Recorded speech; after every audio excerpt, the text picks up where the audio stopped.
Tony और उसकी बहन छोटू दोनों विकलांग थी। टोनी के दोनों पैर नहीं थे और छोटू का एक पैर नहीं था। वे दोनों बड़ी मेहनत कर पढ़ाई कर रहे थे। उन दोनों को जो भी काम मिलता उसे करते हुए अपना किसी तरह गुजारा कर रहे थे और अपना घर चला रहे थे। माँ चीचू कौवा एक इंजीनियर थी और पिता चील एक डॉक्टर थे। इतनी ऊंची पढ़ाई कर बड़ी नौकरी पाकर भी अपने दोनों बेटियों के विकलांग होने पर उन दोनों ने उन्हें दुकारा था।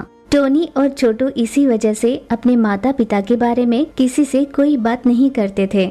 छोटू लंगड़ते हुए टोनी के व्हीलचेयर को ढकेलती और इस तरह वे दोनों कॉलेज जाया करते थे। कड़ी मेहनत कर वे दोनों इंजीनियरिंग पूरी कर लेते हैं। उन दोनों को इंजीनियरिंग की डिग्री देने का समय आया। चीफ गेस्ट के तौर पर उनके माँ को बुलाया गया। माँ चीचू कौवा उन्हें डिग्री का सर्टिफिकेट दे रही थी। सर्टिफिकेट लेने के लिए जैसे ही वे दोनों माँ के सामने पहुँचे, माँ ने पहले तो उन्हें पहचाना ही नहीं। मैडम, क्या आपने हमें पहचाना? नहीं, मैंने तुम्हें नहीं पहचाना। क्या तुम दोनों बताओगी कि तुम दोनों कौन हो? यूँ चीचू के पूछने पर टोनी ने कहा, हम आपको बहुत अच्छे से जानते हैं पर आप हमें नहीं जानती। चीचू कुछ ठीक से नहीं समझी पर उसने माइक उठाकर सभी से कहा, इन दोनों के माता पिता कितने किस्मत वाले हैं। कड़ी मेहनत कर डिग्री हासिल की और प्लेसमेंट के जरिए अच्छी नौकरी भी पाली। आप सभी को भी इनसे इंस्पिरेशन लेनी चाहिए। यूँ चीचू कौवा ने उनकी तारीफ में कहा। अपनी बात पूरी कर चीचू कौवा ने उन दोनों को भी बात करने के लिए कहा। छोटू ने बात करते हुए कहा, अभी जैसे मैडम ने कहा, हमारे माता पिता इतने भी भाग्यशाली नहीं हैं, क्योंकि हमें बचपन में ही उन्होंने ठुकरा दिया था, क्योंकि उनका मानना था कि हम उनके लिए पनौती थे। पर जो भी हो, भगवान ने हमेशा हमारा साथ दिया और हमें यहाँ तक पहुँचाया। सोचा नहीं था कि भगवान हमारी ही माँ से हमें डिग्री दिलवाएगा, पर वो हमें पहचानती ही नहीं। छोटू से ये बात जानते ही चीचू कौवा बौखला गई। ये दोनों मेरी बेटियां हैं। चीचू कौवा भड़क कर वहाँ से चुपचाप चली गई। हम तो आज तक मैडम को बहुत नेक समझते थे। माँ की ऐसी दुआएं देती है और खुद अपने बच्चों को उनके विकलांग होने के कारण ठुकरा दिया। ऐसी कसाई माँ तो किसी की न हो। यूँ चीचू कौवा के बारे में सभी बात करने लगे। चीचू कौवा बहुत गुस्सा होकर वहाँ से अपने घर लौटी। छोटू और टोनी रो रही थी। हमें माफ कर दीजिए, हम अपने दर्द को नहीं छुपा पाए। अपाहिज होकर जन्म लेने में हमारी तो कोई गलती नहीं थी ना। इसमें भला हमारी क्या गलती हो सकती थी कि उन्होंने हमें यूं मरने के लिए छोड़ दिया था। भला अपने ही संतान के साथ दुनिया का कोई भी माँ बाप क्या ऐसी निर्दयता कर सकता है? ये कहते हुए वो दोनों रोने लगी थी। उनकी सच्चाई जानकर वहाँ खड़े सभी बहुत दुखी हो रहे थे। हम यहाँ सभी से कहना चाहते हैं कि बच्चा चाहे जैसा भी हो, किसी भी माँ बाप के लिए बोझ नहीं बन सकता। अगर आप बोझ मानना ही चाहते हैं तो उन्हें मार डालिए, पर उन्हें इस तरह अनाथ की जिंदगी तो ना दीजिए। ये कहते हुए उनके आंसू नहीं थम रहे थे। वहाँ खड़े सभी की आंखें भी नम हो गई थी। उन दोनों ने अपनी डिग्री की सर्टिफिकेट्स ली और अपने घर पहुँचे। जैसे ही वे दोनों घर पहुँचे, घर पर उनके माता पिता पहले से ही थे। आखिर कर देना तुम दोनों ने हमारी बेइज्जती। अब बड़ी ठंडक कलेजे में। मैं तो ये सोचकर खुश थी कि शायद अब आपको अपनी गलती का एहसास हुआ होगा, पर मैं गलत थी। आप कभी नहीं बदल सकते। आखिर तुम दोनों यहाँ आए क्यों हो? वो इसलिए क्योंकि अब से तुम दोनों इस गांव में नहीं रह सकती। अब यहाँ सभी को पता चल चुका है कि तुम हमारी बेटियाँ हो। टोनी को बहुत गुस्सा आया। क्यों? भला आपकी बेइज्जती क्यों हुई? इसमें हमारी क्या गलती है? सच तो ये है कि आपको अपना माता पिता बताने में हमारी बेइज्जती होगी। आपको शर्म आनी चाहिए, हमें नहीं। अपनी विकलांग बेटियों की देखभाल करना तो दूर, उन्हें मरने के लिए सड़क पर छोड़ दिया। अगर थोड़ी दया उस दिन हम पर कर ली होती तो हम आप दोनों का नाम रोशन कर देते। हम कैसे हैं ये बताने की तुम्हें कोई जरूरत नहीं। तुम यहाँ से चली जाओ। तभी वहाँ पर घर की मालकिन लूसी कबूतर आई। भला होगा अगर तुम दोनों यहाँ से चुपचाप चले जाओ। ये मेरा घर है। अगर आप लोगों को कुछ बात करनी है तो बाहर निपटा लेना। यहाँ पर हंगामा करने की जरूरत नहीं। किस पर रौब झाड़ रही हो? हम चाहे तो ऐसे 100 मकान खरीद सकते हैं। हाँ, ऐसे 100 तो जरूर खरीद लोगी, पर मेरा ये घर नहीं खरीद सकती। जानती भी हो हम कौन हैं? हाँ, क्यों नहीं जानती। 2 विकलांग बेटियों को मरने के लिए छोड़ने वाले महान माता पिता हो तुम दोनों। तुम जैसे स्वार्थियों को तो चप्पल के हार पहनाने चाहिए। टमाटर, अंडे और गोबर के साथ तुम्हारा सत्कार करना चाहिए। चीचू ने भड़क कर कहा, जबान संभाल कर बात कीजिए। लूसी ने उन्हें दुक्कारते हुए कहा, तुम जैसों से तो बात ही नहीं करनी चाहिए। इतने बरसों से ये बात मैं जानती नहीं थी, वरना इन दोनों को मैं गोद ले लेती। अब भी कुछ नहीं बिगड़ा, इन दोनों को मैं गोद लेती हूँ। बड़े घर के रिश्ते देखकर दोनों की शादी भी कराऊंगी, देख लेना। उस पर हंसते हुए चीचू ने कहा, ऐसी विकलांग लड़कियों से कौन शादी करेगा, मैं भी देखना चाहूंगी। यूँ उनका मजाक उड़ाते हुए वे दोनों वहाँ से चले गए। इतने अच्छे वृत्ति में काम करते हुए भी इन दोनों की सोच इतनी गिरी हुई कैसे है? क्या सच में ये दोनों पढ़े लिखे हैं? उन दोनों को सांत्वना देकर उन्हें अपने साथ अपने घर ले गई। जैसे लूसी ने कहा, उसने उन दोनों को अपने गोद लिया। अच्छा रिश्ता देखकर उन दोनों की शादी भी करा दी। जैसे ही ये बात माता पिता को पता चली, शर्म से उनका सर झुक गया। लूसी कबूतर अपनी दोनों बेटियां और उनके पति को साथ लेकर उनके माता पिता के पास गई। अब शर्म से सर क्यों झुका रहे हो? सब कुछ वैसा नहीं होता जैसे आपने सोचा, और ठीक उसी तरह हर कोई आपकी तरह निर्दयी नहीं होता। कुछ इन जैसे नेक भी होते हैं। लूसी कबूतर ने उन्हें खूब सुनाया। दोनों बहनें अपने पतियों के साथ लूसी कबूतर का ध्यान रखते हुए खुशी से रहने लगी। टोनी गौरैया को एक बड़ा संतरा मिला। उसे वो हैरान होकर देखने लगी। अरे वाह, ये क्या है? मैंने पहले ऐसा कभी नहीं देखा।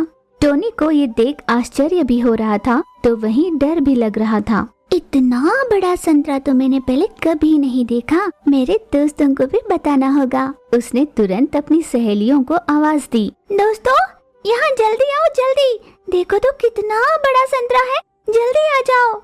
यूँ चीख चीख कर उन्हें आवाज देने लगी। उसकी आवाज सुनकर उसकी सारी सहेलियाँ मही चील, लूसी कबूतर, छोटू तोता और चीचू कौवा उसके पास आ गए।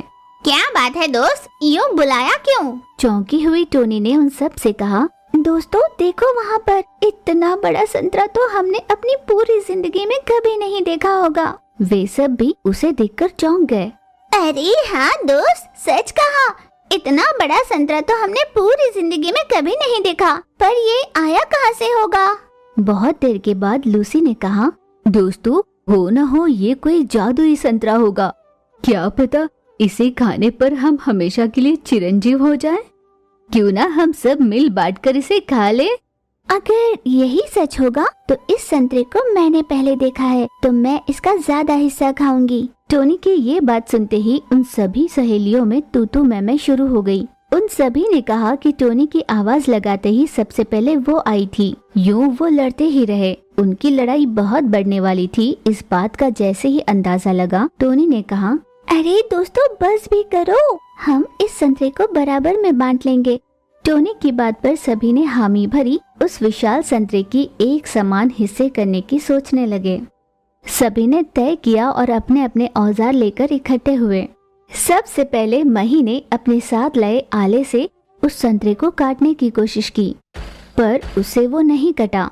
मही, लगता है आले से ये काम नहीं होने वाला, तुम हटो, मैं देखती हूँ। फिर लूसी ने अपने साथ लाई बड़ी छुरी से उस संतरे पर वार किया, पर फिर भी संतरे के 2 टुकड़े नहीं हुए। मैं अपने साथ लाए कुल्हाड़ी से प्रयास करती हूँ। फिर चीचू ने उस कुल्हाड़ी से संतरे पर जोर जोर से वार किया, फिर भी संतरे को कुछ नहीं हुआ। एक के बाद एक कर सभी ने अपने अपने औजारों से उस संतरे को काटना चाहा, पर वो संतरा कटा ही नहीं। क्यों ना हम सब मिलकर एक साथ उसे काटने की कोशिश करें, तब तो ये जरूर कटेगा। टोनी की बात पर सभी ने अपनी हामी भरी और एक साथ अपने औजारों से उस संतरे को काटने की कोशिश की। सभी के जोर लगाकर मारने पर उस संतरे के 2 टुकड़े हो गए। उस संतरे से एक रंगीन गौरैया बाहर निकली। बाप रे, भूत, भागो यहाँ से, चलो भागो। यूँ वे सभी घबरा कर चिल्लाने लगे। सभी पक्षियाँ वहाँ से फुर होने लगी। मुझे देखकर यूँ कहाँ चले जा रहे हो? रुको ना, मैं भी आती हूँ। वो रंगीन गौरैया उनका पीछा करने लगी। बाप रे, लगता है ये सच में कोई भूतिया पक्षी है। देखो ना, हमारे पीछे पीछे हमें खाने के लिए दौड़ रही है। यूं घबराए हुए सभी पक्षियाँ एक घर में जाकर अपने आप को बंद कर लेते हैं। आपने दरवाजा बंद क्यों किया? खोलो ना दरवाजा, जल्दी खोलो ना। यूं दरवाजा खटखटा कर कहने लगी, लगता है ये हमारा पीछा नहीं छोड़ने वाली। यूं घबराए हुए पंछी वहाँ से हिले ही नहीं। बार बार रंगीन गौरैया के दरवाजा खटखटाने पर, आखिर तुम कौन हो और तुम उस संतरे के अंदर से कैसे निकली? यूं एक के बाद एक सवालों के बौछार करने लगे। मैं आसमान से आई हूँ, वहाँ पर हमारी बड़ी दुनिया है। धरती पर यहाँ की दुनिया देखने आई हूँ। मैं आपको कोई हानि नहीं पहुँचाऊंगी। उसकी बातें सुनकर घबराते हुए ही वे सभी बाहर निकले। तो फिर तुम उस संतरे में कैसे आई? वो तो मेरा वाहन है। मैं तुम सब की बातें सुन रही थी। मुझे बाहर आने में थोड़ा डर लग रहा था। इतने में तुम सभी ने उसको तोड़ दिया। वैसे भी मेरा वाहन काम नहीं कर रहा था, इसीलिए तो मैं वहाँ पर रुक गई थी। यूं उस रंगीन गौरैया ने सारी बात बताई। ओह अच्छा, हमें माफ कर देना, हमसे गलती हो गई। अरे कोई बात नहीं, कल सुबह सूरज के उगते ही मुझ में फिर से शक्तियाँ आ जाएगी, तब मैं अपने वाहन को ठीक कर सकती हूँ। ऐसे रंगीन गौरैया ने कहा। इस तरह उन सभी में बहुत अच्छी दोस्ती हो जाती है। सभी पक्षियों ने उस रंगीन गौरैया को अपनी सारी तकलीफें बताई। शाम होते ही रंगीन गौरैया को अपने अपने घर ले जाने के लिए वे सभी पक्षियाँ लड़ने लगी। वे सभी पक्षियाँ आपस में लड़ने लगी। अरे कोई बात नहीं, मैं इसी घर में रह लूंगी। ये घर मुझे बहुत अच्छा लगा। उस पर सभी पक्षियों ने कहा, तो ठीक है, आज की रात हम सब तुम्हारे साथ यहीं पर रहेंगे। फिर वे सभी पंछी मिलकर उस घर में रात बिताते हैं। उन सभी ने बहुत देर तक गपशप लड़ाई। उसके बाद वे सभी आराम करने लगे।